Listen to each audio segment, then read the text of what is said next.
Hello, hello! Welcome back to my channel and another episode of Homebrew Mythic Climb. It is day 9. I'm Ricky. Let's dive right in.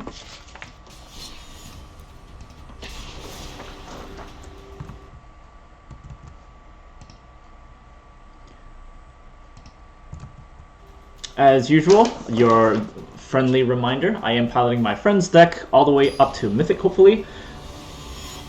And it is a homebrew that he created and got up to Mythic last season.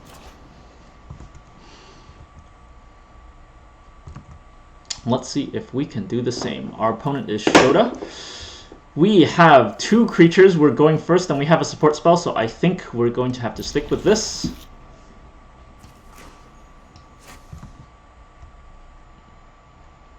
Even though it is not ideal.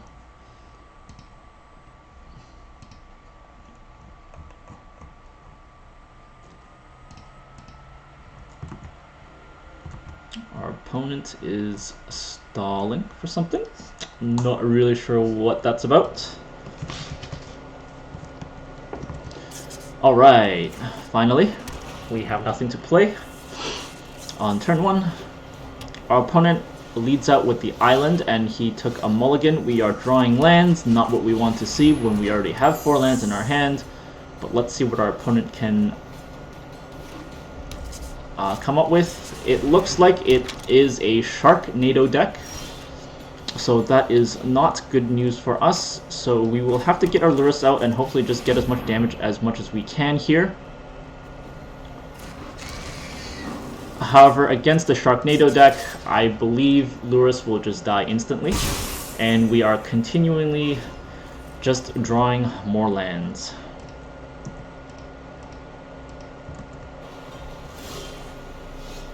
Luckily enough, we do draw a Selfless Savior here, so perhaps that can save us a little bit. Let's see if we can get Selfless Savior to resolve.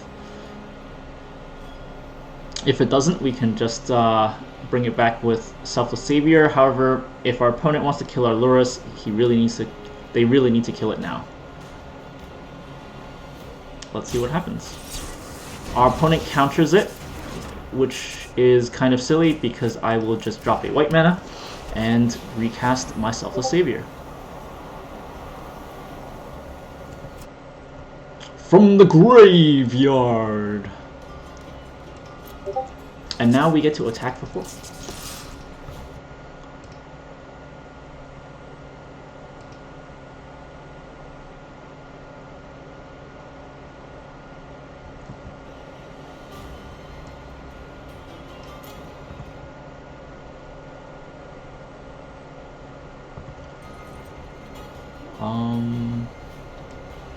Alright, I think that's it.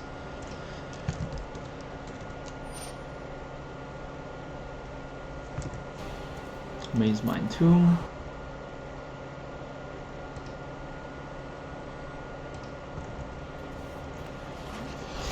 Our opponent has the scary Crawling Barrens. It is a pretty fat. Let's see what our opponent does here. So far it appears to be nothing. We have a Maul to the Skyclaves that can come in. So let's drop the Swamp. Let's drop the Maul to the Skyclaves. We will put that on our Lurrus. And let us swing for 1,000,000 damage. Yeah, I'll swing with the dog. He needs to tap all 4 of his lands, so I don't think he can block with the Crawling Barrens. Unfortunately, our opponent does have the Shark Typhoon coming in.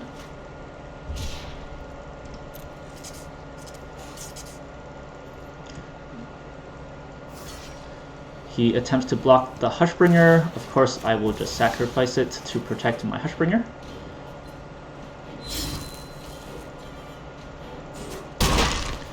Lurrus will go in for 5. Our Hushbringer will not do anything against that. And I believe I will save my Bloodchief's Thirst in case he plays a larger shark next turn.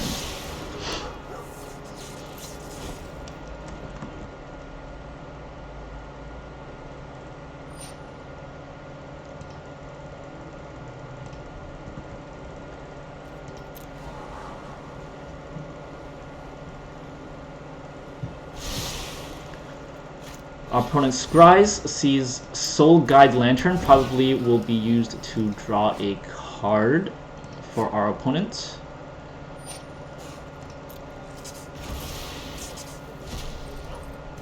Our opponent exiles Shark Typhoon. I'm honestly not sure what that's about. We have a Temple of Silence, we can do that. We see a Lurrus, which we don't want to see. I think we have enough protection going here. I will use Bloodchief's Thirst because I believe I have Heartless Act as a backup, so I can do Bloodchief's Thirst to remove a blocker.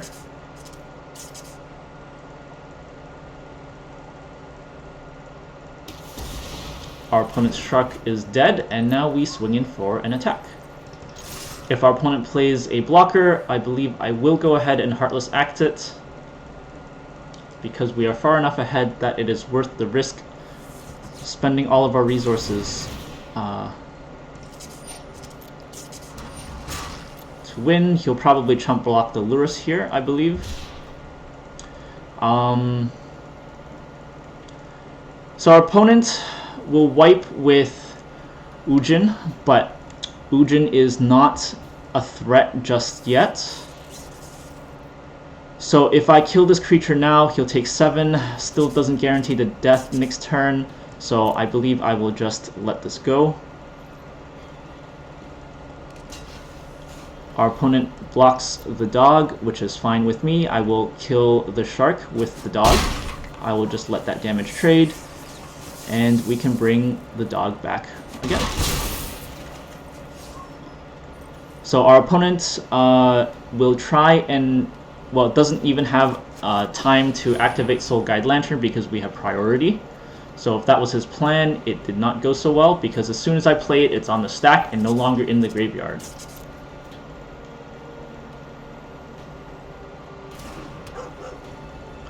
And we end our turn.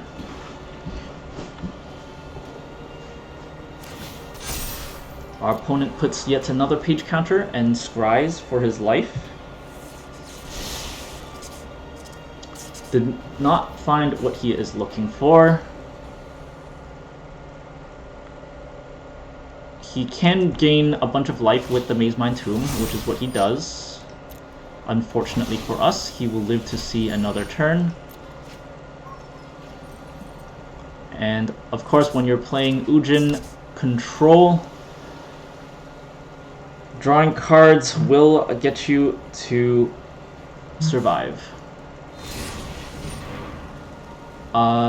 Selfless Savior is about to die. That is fine. We can sacrifice it to protect our Lurrus, and it will fizzle the Bone Crusher Giant.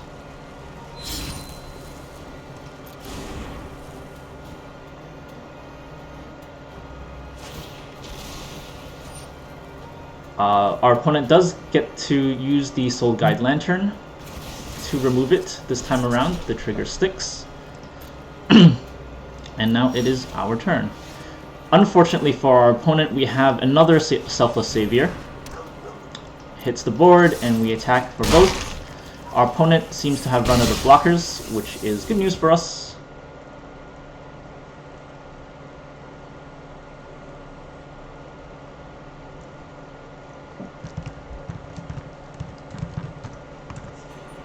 And we claim the victory. Excellent. Good start, good start. Let me type in some stats here. We didn't mulligan, no mana issues. We won our first game, not a free game. Plat 4 at 5 pips.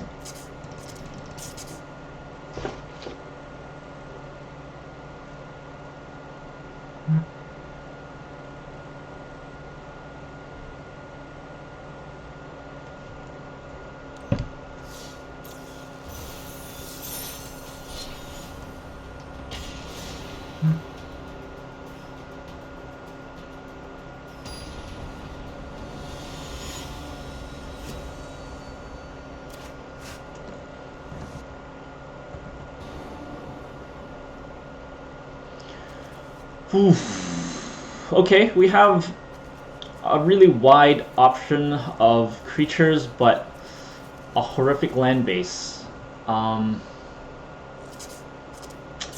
We do have the Scry, so I suppose we'll have to try and keep this. I'm not too confident about that decision.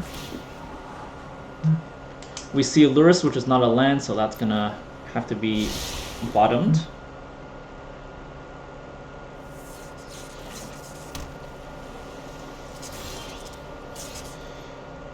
Unfortunately, we do not see a second land, so we will, or third land I should say, so we will cast the Selfless Savior, drop the Fabled Passage, and call it a day.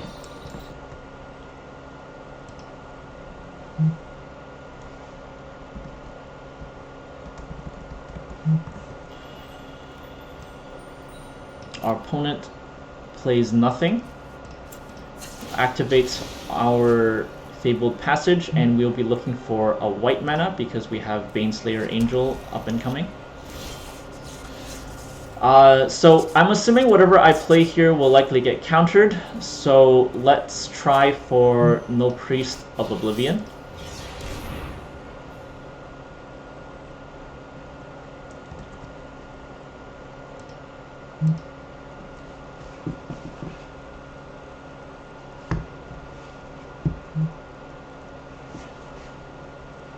My phone is buzzing like crazy. Pretty annoying.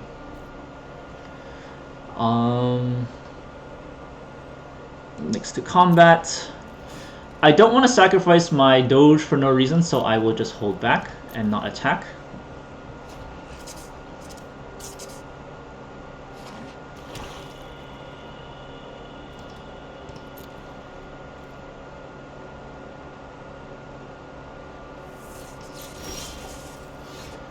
Our opponent plays nothing yet again, so that is to our advantage. We may want to leave Bloodchief's Thirst as an option. We would rather see Luminarch Aspirant survive, perhaps, so I think our goal is to get Luminarch Aspirant into play this turn. We have 2 white sources already, so let's get this as a black source. We can be aggressive and go for Luminarch Aspirant or play the Null Priest. However, if we ramp out in lands, Null Priest can end up being a kicker card. So once again, I believe whatever I play here will get countered. So let's try for Null Priest of Oblivion.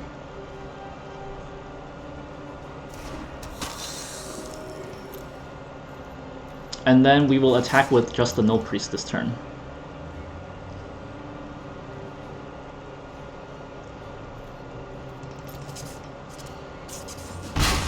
We get in for that amount of damage, and we will end the turn. I don't want to cast my Selfless Savior in case they do have a board wipe, so I am a little bit afraid of that. I'm a little bit surprised they didn't cast that spell to block. Oh, actually, yeah, he couldn't have blocked because I have Menace, so that's probably why that made it through. So our opponent almost definitely has a way to kill our creature now. Unfortunately, we don't have enough mana to cast Bloodchief's Thirst. We are at 48-3, which I believe is a mana event.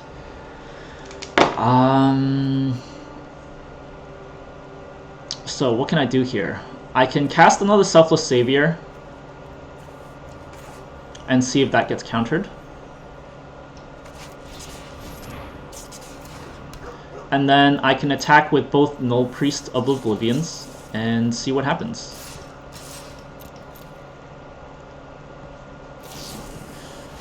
Our opponent casts Duelist.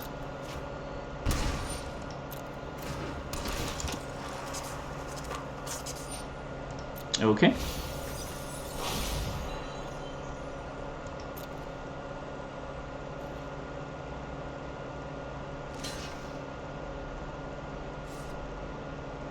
He, I think, almost forgot I have Menace here.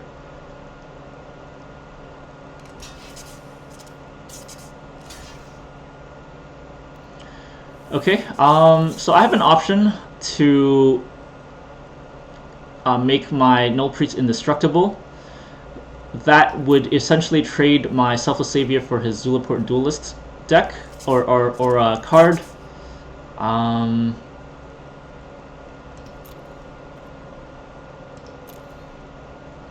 think that's worth it.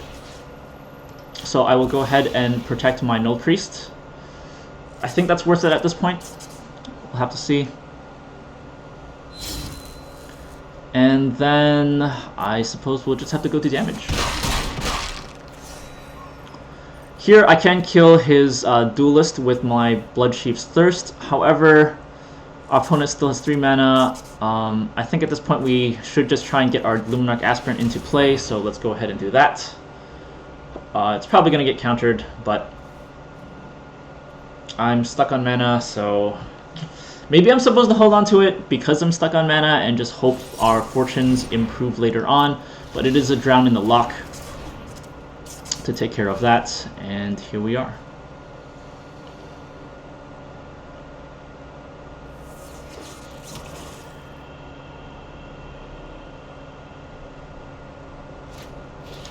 Our opponent casts Bloodchief's Thirst. We can sacrifice it to protect our Null Priest.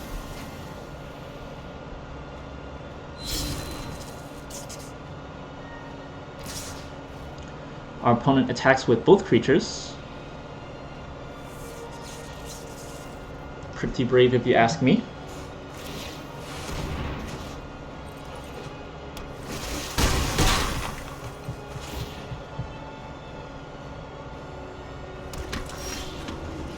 Of course, our opponent has the Zaneth San, classic us. That's just literally what happens to us all of the time.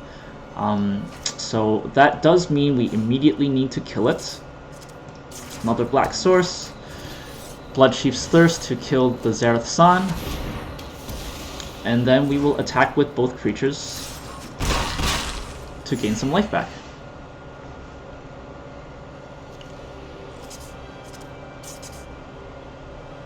Our opponent even gets the Zulaport Duelist back. We're now at 8 cards. The Enforcer has the Threshold.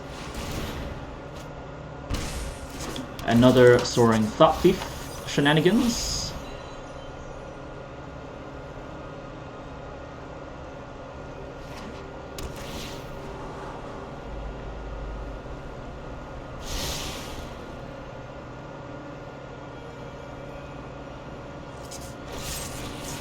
Heartless Act onto our Null Priest. 1/1 counter. Onto the Enforcer, makes it huge. And we take 3 damage. So we have Aluris, which is good. However, I think we might need to kill the Luminarch Aspirant. So what I'll do here is cast the Aluris.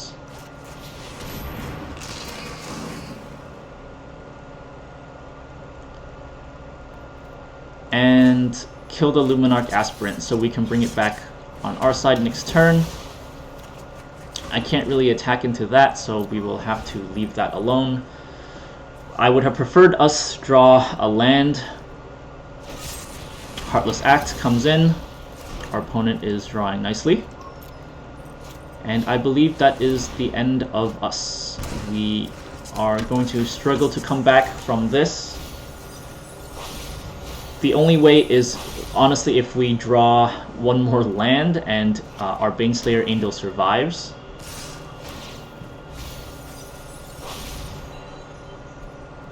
We are not going to block that. We do draw a land, but our opponent has 4 mana open, so this is most certainly going to get countered. Drown in the Loch is coming right up. It survives, but it is most likely going to get Heartless Act or Bloodchief's Thirsted. So we will attack here and gain the 2 life.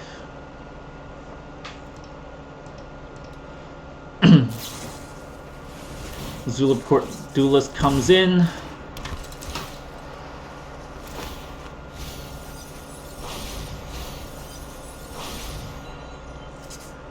Our null priest gets eviscerated.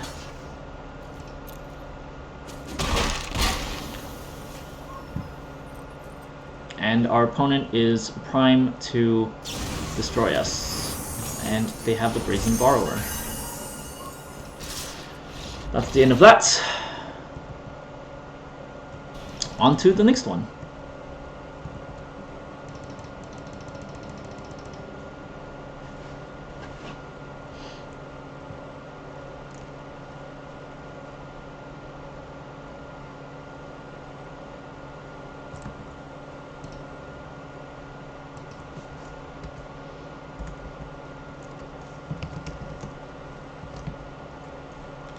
Lost this one, it was not a free game. Plat 4 at 4 pips now. 3. Game 3. Friends. On to game 3.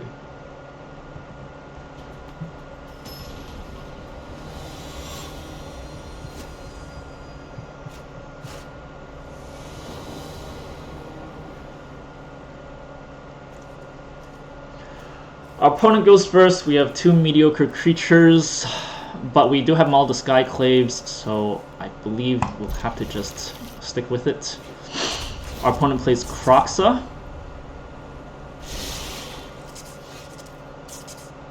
Not ideal. However, not the worst for us either.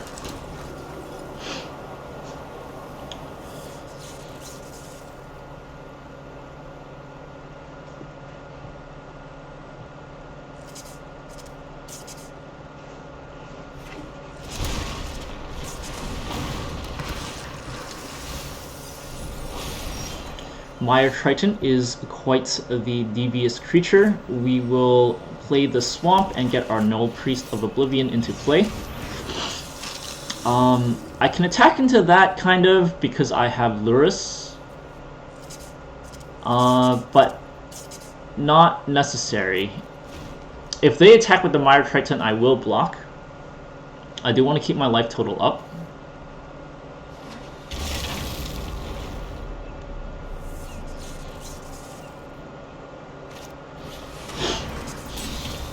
Our opponent has Robber of the Rich and draws a land from us.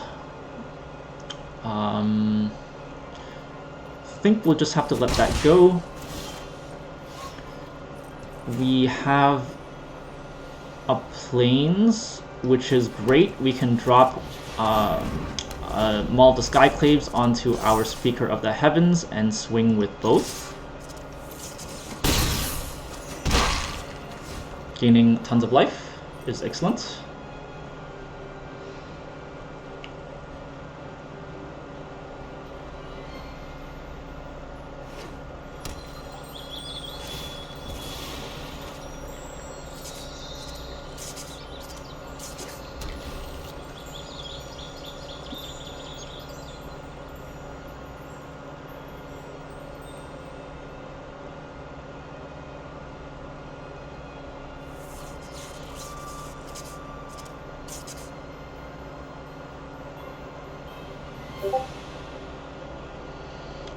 Opponent is thinking.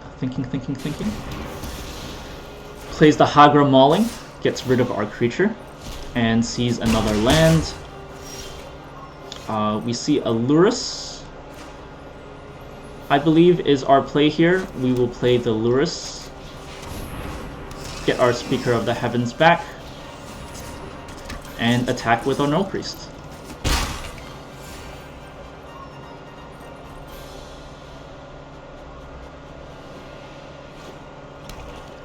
Our opponent has a 5th land, plays Murderous Rider to kill Lurrus. Good choice, good choice. Plays a 2nd Robber of the Rich, which is not good because surely he will draw some cards that aren't lands. He draws a Hushbringer. We will just take the damage. More lands, of course, but we do have a Baneslayer Angel hitting the board. We will attack and gain more life.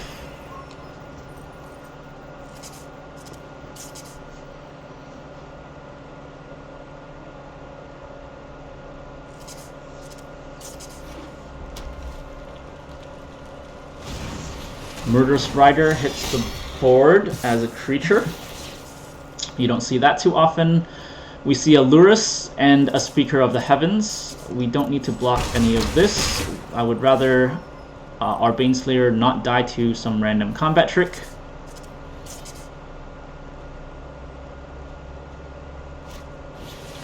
Our opponent casts Hushbringer and Speaker of the Heavens. We can kick our Lurrus. That would be quite entertaining. However, I believe the better play is to equip our Null Priest with, or our Speaker of the Heavens with our Maul the Skyclaves.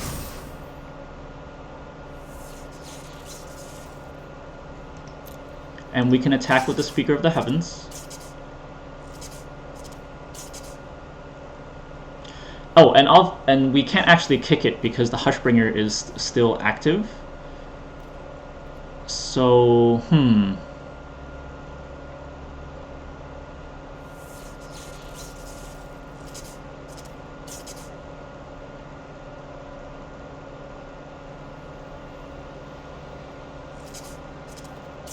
Yep, let's attack with just the Speaker of the Heavens.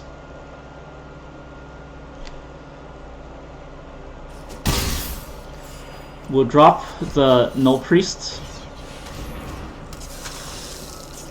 as an extra potential blocker / threat. Our opponent does not have enough cards to cast in Kroxa. That's another reason not to block any of his creatures. Our opponent top decks a Bloodchief's Thirst, of course.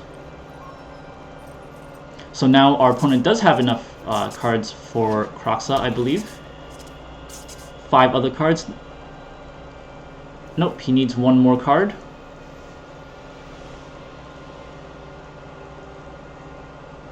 And more mana as well.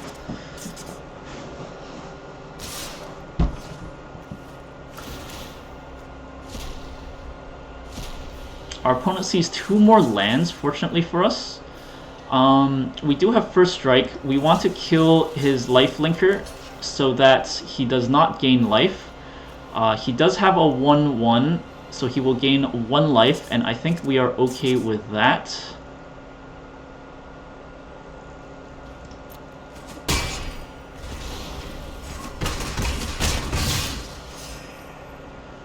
Our opponent goes back to 5.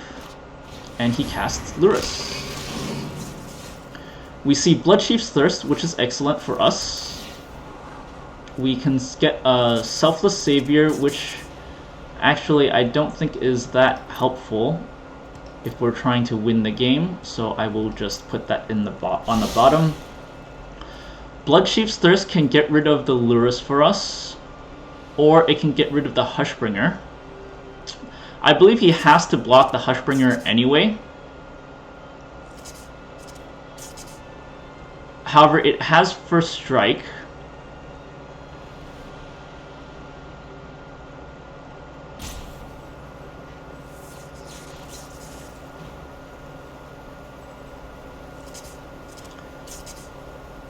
Do I want to save Bloodchief's Thirst for Kroxa? Our opponent will be able to get his creatures back. For example, he might get Robber of the Rich back. That is not good. So I think I will have to kill the Lurrus here.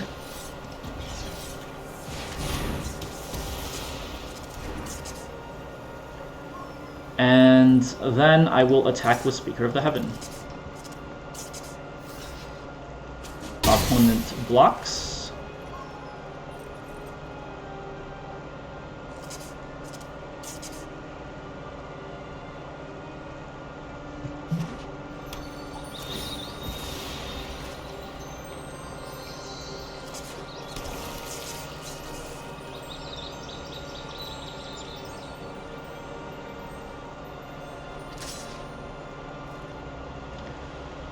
Our opponent is attacking with Robber of the Rich.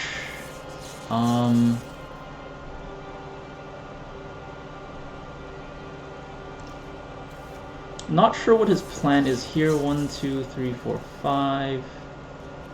He already has enough cards. What am I missing here?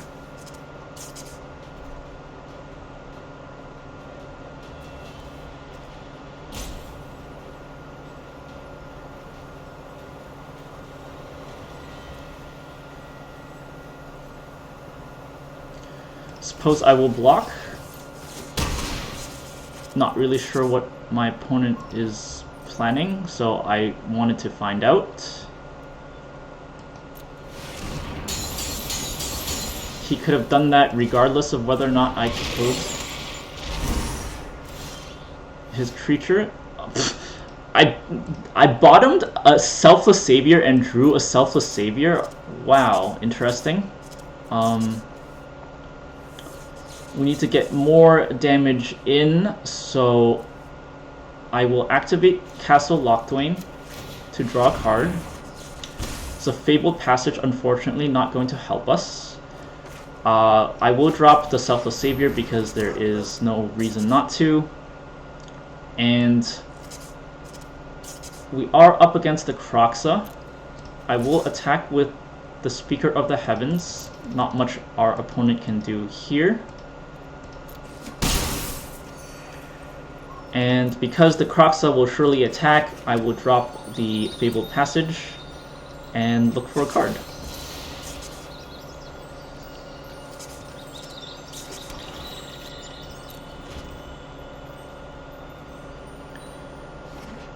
Our opponent draws a land, isn't going to help them, and they concede. So we are back at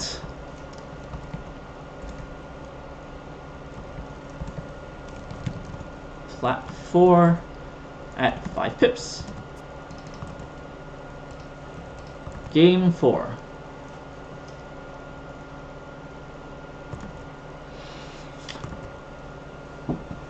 So you'll see on the profile, it says I already have my 4 daily wins. That's because I was playing some drafting earlier. If you're interested in seeing how I did, please subscribe to my channel and be on the lookout when I post those draft videos.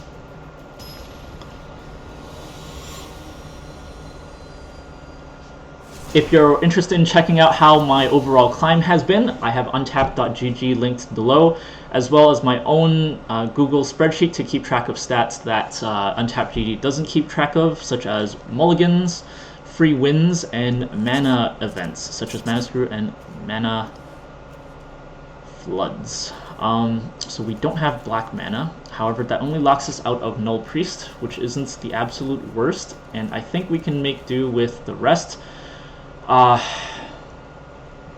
It's very risky though, because if I draw black cards, that means we're drawing dead. So I'll take a mulligan here. Okay, so we do have access to a much wider part of our deck. We are going first, so I will bin Lurrus, Selfless Savior, Luminarch Aspirant, Maul, Skyclaves is an excellent combo. That's exactly what we're hoping for. So maybe I bin Fabled Passage here. Very, very greedy. I'm hoping I draw a land. Especially against Obosh deck. Oh, interesting. I haven't seen one of those in a while. We do not draw the land. However, we do have a Null Priest that can keep us going.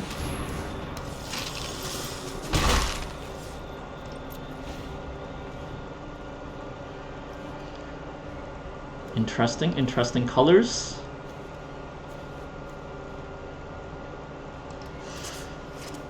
Very interested in seeing what my opponent's deck will do. Bone Crusher Giant comes out. We will save it with our Selfless Savior. We do see a third land, but not an untapped land. Ooh, Bloodsheep's Thirst will come in handy, even though we would want to see a land. Luminarch Aspirant here onto the Null Priest. Null Priest can attack 3. Even if he plays the Bone Crusher Giant as a blocker, our Null Priest can still get through. And we'll have Maul of the Skyclaves on next turn, which is most excellent. Alternatively, we can cast Lurrus in hopes of getting our Savior back. However, it is safer to do it when you have 4 mana. Spikefield Hazard removes our Luminarch Aspirant out of the game. We will attach This is risky, very risky.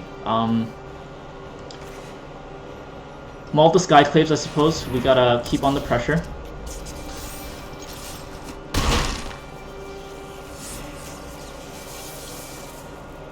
So the next time we see a deck like this, we will definitely consider adding a Luminarch, a 1/1 counter to our Luminarch Aspirant to prevent it from getting Spikefield Hazard.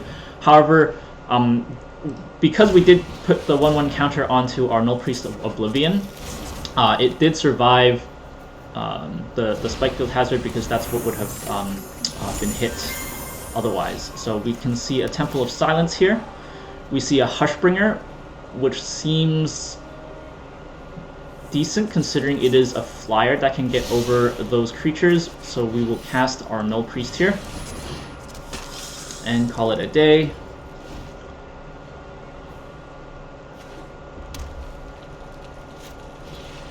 Our opponent has Edgewall Innkeeper, which is an excellent card draw engine.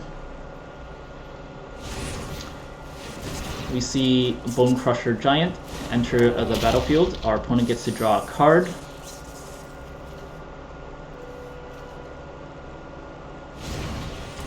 Our opponent gets a token from Lovestruck Beast. We have 4 mana.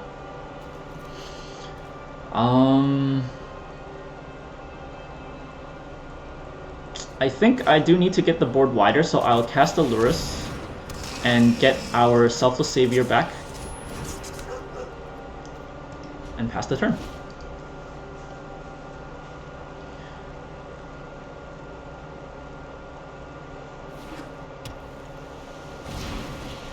Lovestruck Beast hits the board.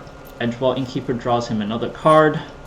That was the other option that we had, was to kill the Edgewall Innkeeper. So our opponent is definitely having a lot of adventures right now. Cast the Brazen Borrower in anticipation of a flying creature. However, we will have flying menace, likely. Or we could also just kill it with Bloodsheep's Thirst.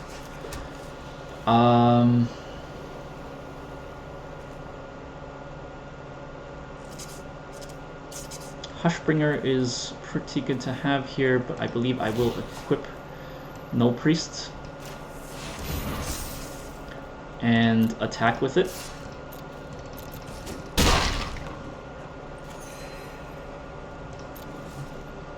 I feel pretty safe doing that.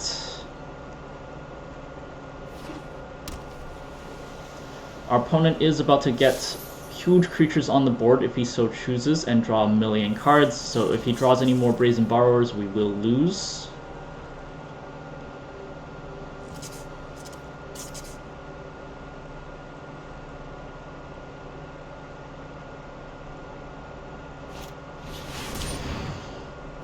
Oh, I wish I had my Hushbringer in here. Although, fortunately, our opponent doesn't get anything that scary.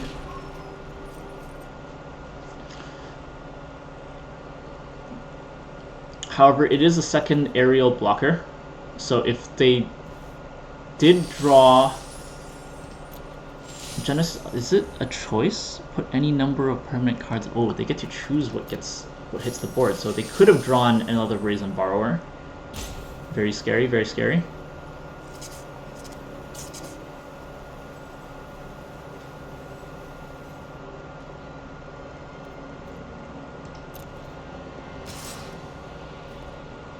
Attacks with a 5/5. I'll let it go. I don't want to risk my combo for no reason. 5 damage is something I can afford right now.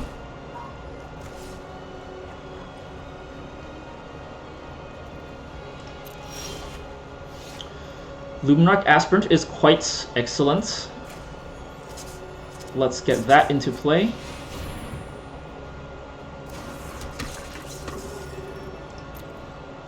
We'll put the 1/1 counter onto our Lurrus to put it out of Bone Crusher Giant range. Our opponent is considering something. It could possibly be a Brazen Borrower, like we mentioned earlier. Spikefield Hazard. I will sacrifice my dog to protect my Luminarch Aspirant. I believe that is worth it. We will indeed get our Selfless Savior right back into play.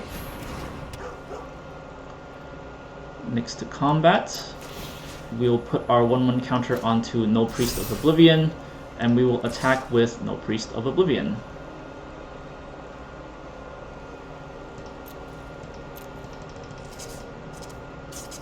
Our opponent will have to block with both creatures, and they will both instantly die, because we have First Strike.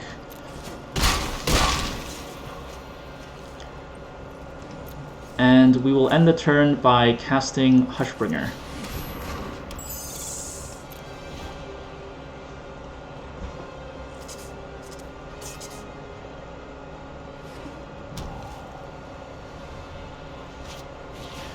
Another Edgewall Innkeeper comes. Pretty scary. Lovestruck Beast. He'll draw 3 cards. Again, that's absolutely nuts. There wasn't anything we could do here. They're very lucky to get all 3 copies in the first half of their deck. So if they draw Brazen Borrowers, we've lost. If they draw more Spikefield Hazards, we've pretty much lost as well. So this is a very, very slow burn. It depends really on what they just drew. I'm a little bit surprised they haven't gotten Obosh into their hand yet. Okay, so I believe that means I win because our opponent has all of these creatures but can't do anything. No mana to stop my flyers. I'll have 5, 6 with the 1/1 counter. That will be 7, and we claim the victory. I believe that puts us up to Plat 3! Plat 3? Plat 3! Woo! Plat 3! Excellent, excellent. We mulligan there, I believe. No mana screw. We won this one. It was not free. Plat 4. Oh, no, we are Plat 3 now. No pips. And moving on, we get Arcanist's Owl, something we already have. So that's 3 wins for today. On to game number 5. Oh, forgot, the weight needs to make an appearance today. Again, always stay active, especially because the US looks like it's about to enter quarantine, as are many, many other countries around the world. We go first. I think this is a pretty excellent hand to be dealt. So we will start off with our Selfless Savior into No Priest of Oblivion and followed by Luminarch Aspirant.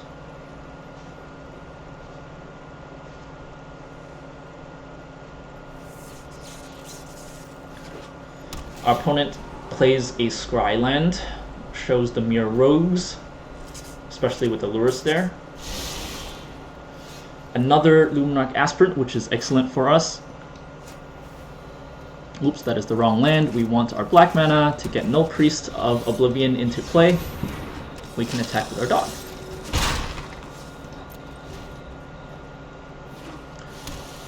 Opponent drops a land and will likely pass. So we definitely need the white mana. Let us get our Luminarch Aspirant into play. It might get countered. Essence Shattered does counter it, that is fine. We will cast Selfless Savior and attack for 3.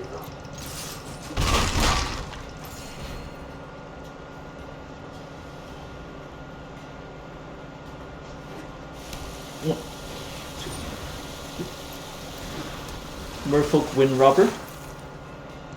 Pretty scary, pretty scary. Let's see if we can kill it or cast Lurus.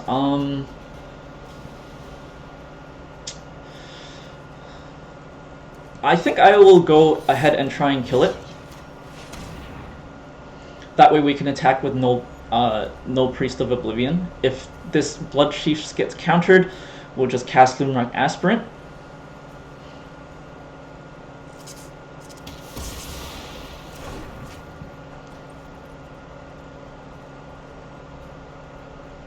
It does not get countered, so we will attack with everything and see what happens. They have a creature. Soaring Thought Thief is an excellent creature to have. We will lose one of our dogs here.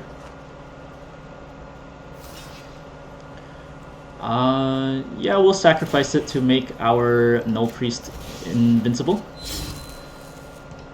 We will throw in some damage and get our Luminarch Aspirant into play. Hopefully, we draw one land next turn. We are at 53.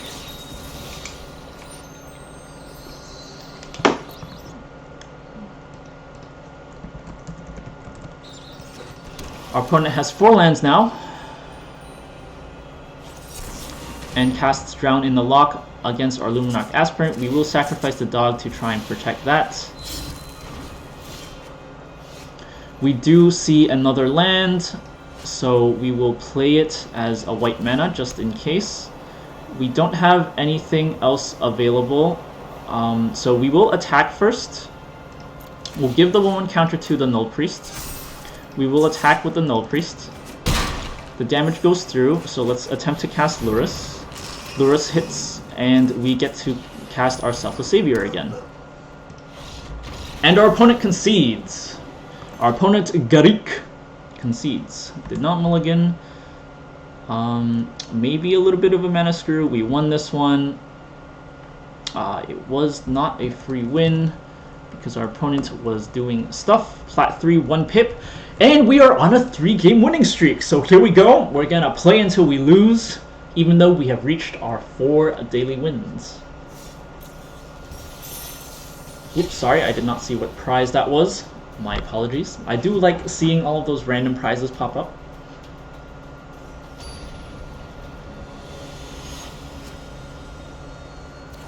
Our opponent is Warlord 5. We go first, Selfless Savior and Lurrus and Maul of Skyclaves. This combo is pretty good. We are going first, so let's keep it and go.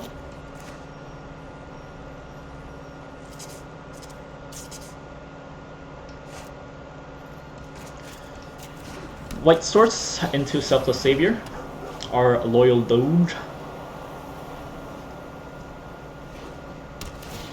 Uh-oh. Some sort of Knights or Warrior combo. That is not entirely good for us. We will play Temple of Silence for the Scry. We see a Baneslayer Angel, which is excellent because we do have 5 mana already, 5 lands already in hand, so we will keep that. Selfless Savior hits for 1. 3-color deck, pretty scary. Not sure what the correct card to play here is, so I will just attack for 1 and see what happens.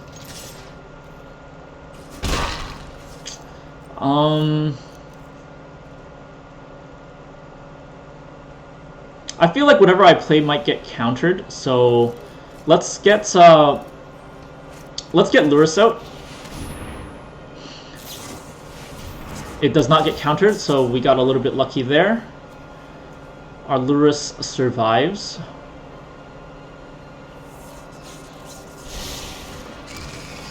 For now, of course, for now. Another land from our opponent, Jace the Mirror Mage. I have not seen that in a while. Kicker, scry 2, draw a card and reveal it. Nice day for an expedition. He reveals a land, so he gets a free land. Nice. It is our turn. We see a Hushbringer, which is excellent. However, we would prefer to play Maul of the Skyclaves, perhaps, in case he has a board wipe. So if that's the case, I will cast Maul of the Skyclaves onto the Lurrus, and we can attack and get rid of the Jace. So red-blue generally means he's playing control, so allowing cards that let him fix his deck to find his combo or draw cards to draw into his combo is inherently dangerous, so that's why I went for the Jace instead of damage to the face, even though it seems like we're so far ahead. I haven't seen his deck at all before, so that's another weakness I'm playing into. I literally have no idea what I'm attacking or playing into. So we see a Fabled Passage. Let's try a Hushbringer and see what happens. Nothing much, so we will attack with just the Lurrus. I suppose we can attack with the dog as well. We can just instantly recast the dog anyway. Our opponent takes a bunch of damage.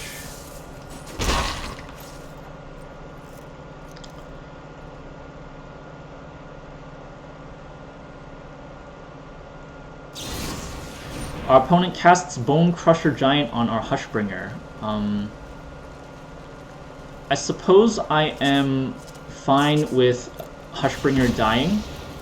I would very much rather have my combo up instead. So since our opponent cast it at our end step, we do not get to cast it again that turn. So here we are.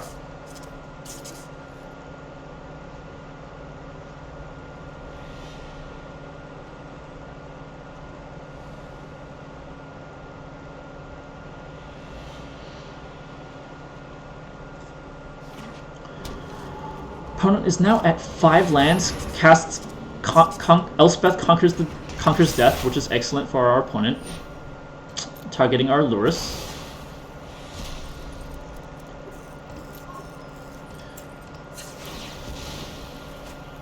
We will search for plains. Sounds pretty good. Here we see Maul the Skyclaves again, so we could try and pummel him with Maul the Skyclaves, but I think casting the Baneslayer Angel here is a good reach. Our Maul the Skyclaves will become extremely expensive now. Our opponent is looking to cast Ujin soon. Unfortunately, he has 6 mana and more lands in play. He has a Dream Trawler. Okay, that's not great. Bloodchief's Thirst won't do anything for us. What we can do is attach Maul the Skyclaves. Sorry, Maul the Skyclaves onto our Baneslayer.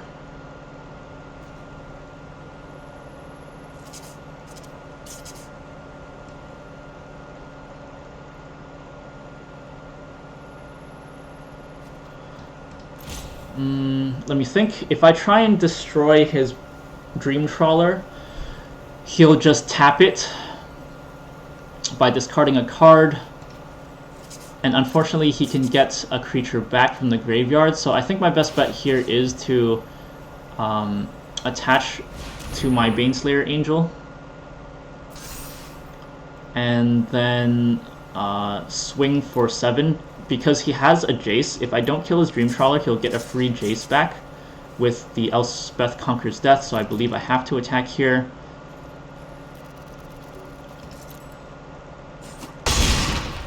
Our opponent is down to 3. So our opponent probably has a second Elspeth Conquers the Death or a Yorion in hand, at which point, yeah, it honestly didn't make a difference what we cast. Our opponent gets Jace back. He probably almost definitely has a second copy of Elspeth Conquers the Death now.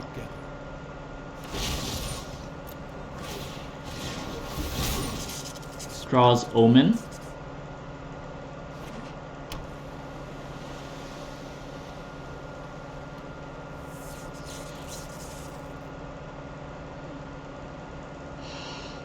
Pretty scary stuff happening here.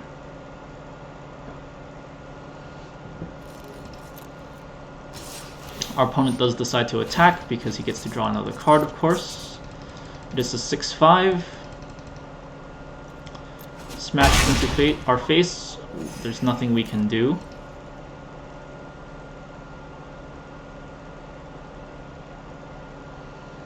I am fully expecting another Elspeth Conquers the Death here. He has 7 mana, so he can play Omen of the Sea and cast Elspeth Conquers Death, so another Scry 2 and draw a card. Increases his chances of getting Elspeth Conquers Death again, however he is out of white mana.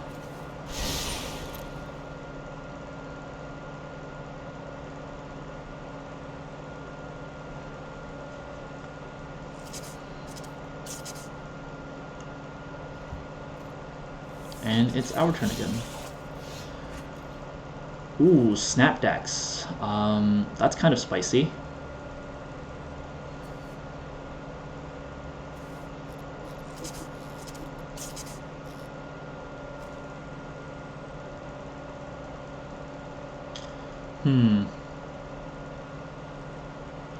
We are currently short 1 damage. Our safest play is to get Hushbringer out and then cast Maul of the Skyclaves to try and go for the win.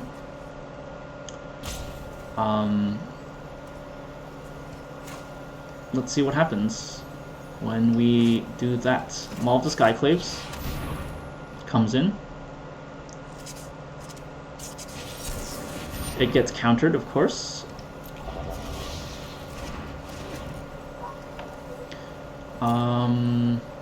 We will cast a Hushbringer.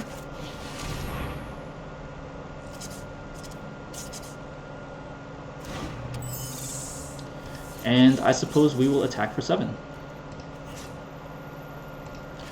At this point, the game is so close that we have to keep his life total down. Oh, I should have attacked with the dog as well. That 1 damage might come back to haunt me, unfortunately.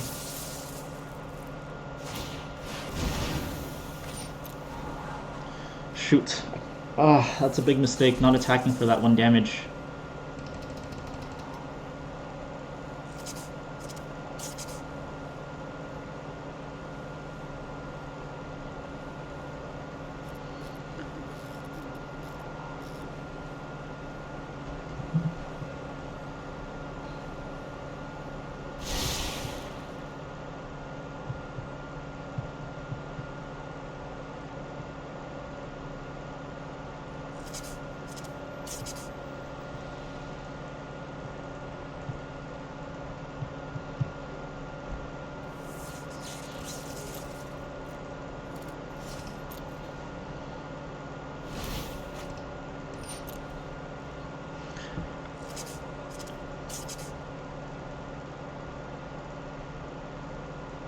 Our opponent really needs to draw another Elspeth Conquers Death to survive, I believe.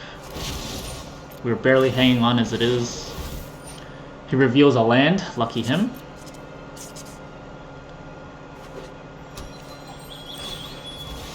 Thins out his deck once more. And giving him more mana to pull tricks.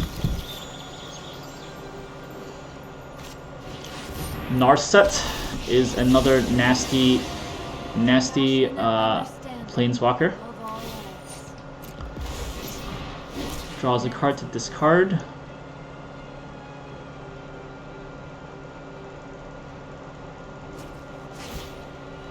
Discards in the gate. Aims at my Selfless Savior. I will protect my Angel this turn.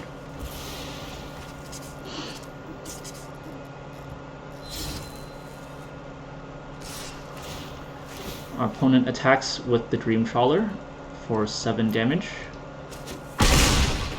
So like I said, that 1 damage might from the dog last turn might have made the difference here.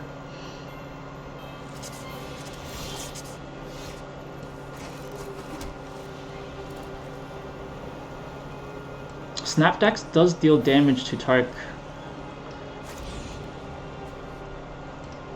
Planeswalker, so let's see if this sticks. Almost definitely not. It's going to get countered.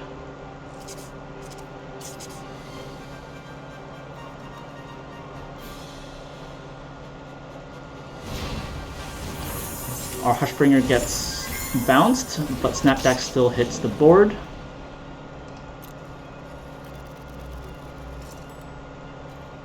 We will again gain 2 life. think we'll have to smash again in the face.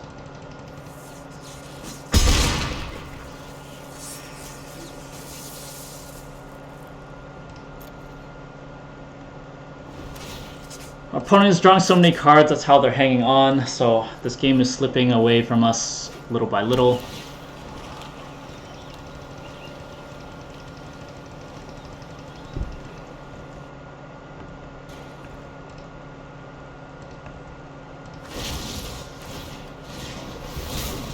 Draws a Charming Prince. Oh no. So the Dream Trawler will become a blocker this turn.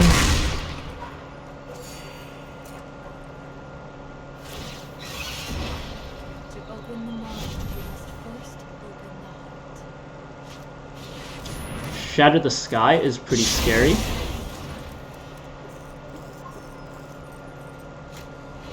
Skyclave Apparition will get rid of our Maul the Skyclaves. So Narset can deal a lot of damage, so I think we definitely need to kill Narset. If that gets countered, we've pretty much lost anyway. Luckily it survives, so let's cast the Hushbringer as a flyer and call it a day. Our opponent can Charming Prince the Skyclave to remove the Hushbringer, but actually it can't because Hushbringer will silence the Charming Prince. We do have to keep in mind, oh wow, another Dream Trawler, of course. So our game is definitely slipping away from us now.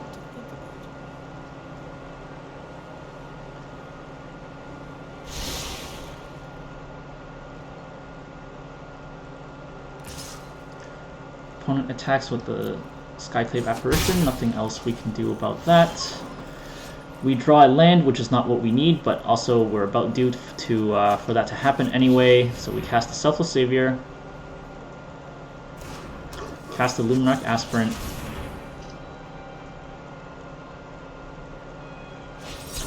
which gets countered.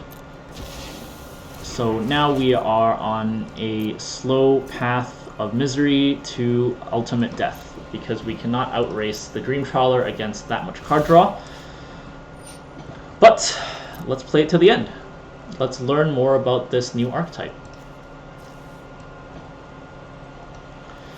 I think we have seen this deck before actually. It used to run Teferi, but now it runs on Sharp Typhoon, Dream Trawler, and Jace as the card draw engines. We are absolutely going to get wrecked here. There's nothing we can do here at this point.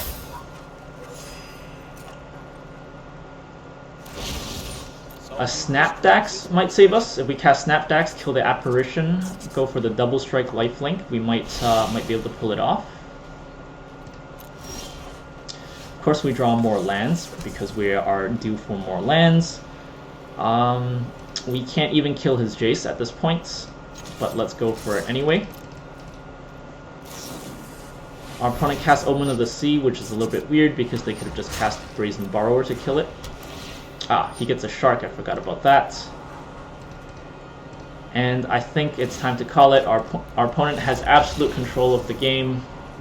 With the Dream Trawler, we have nothing that can kill it. So that is the end of that.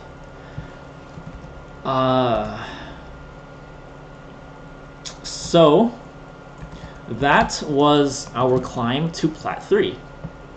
We're back at 0 pips. And thank you so much for watching.